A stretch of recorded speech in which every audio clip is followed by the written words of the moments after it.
From the Lineweaver Wealth Watch Center, this is the Financial Quarterback. I'm Jim Lineweaver, your financial quarterback since 1993.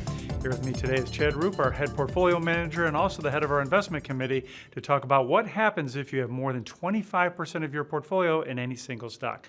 So Chad, how does this usually happen? Yeah, thanks, Jim. This usually comes about in one of two ways. First, you bought a stock and it's grown to a very large portion of your portfolio. Second, and much more likely, executives of publicly traded companies often accumulate huge positions through grants and options. Either way, this overconcentration can be a big risk. This sounds like a nice problem to have. But if you're fortunate enough to find yourself in this position, it's a good idea to consult with a professional before you sell the stock to try to help you avoid some big tax bills. So we've helped clients with several strategies through the years, which can really try to offset this taxes. So Chad, what's the first thing that people should consider?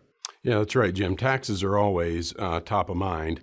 We always work with the client's CPA to make sure that we minimize tax bills. Charitable techniques are one approach that we use. Some examples include gifting stocks directly to charity or setting up a donor-advised fund. At the same time, we trim the concentrated position with outright sales of the stock. Combining these two charitable techniques and selling some of the stock helps offset some of the capital gains realized and allows for diversification. Clients like this option because it helps minimize taxes, diversifies their portfolio, and they can help a cause that they care about. But it's not the only strategy.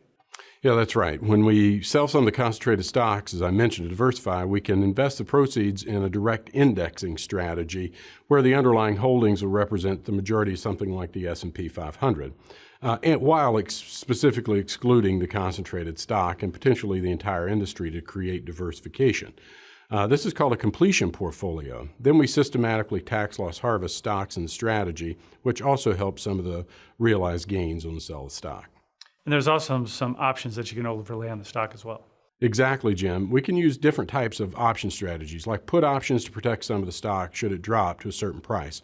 This can help preserve the client's portfolio should something specific go wrong with the stock or the market more broadly. Yeah. So there are even exchange funds that help people with concentrated stock positions as well, but how do they work? Yeah, basically you exchange some of your shares into a fund where many other people with concentrated positions have put their shares too.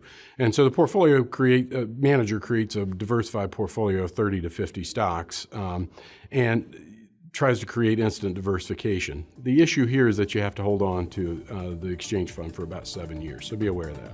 So Chad, it sounds like this comes down to basically two strategies: less taxes and more diversification. If you're in this position, it's important to act now because the market is always uncertain.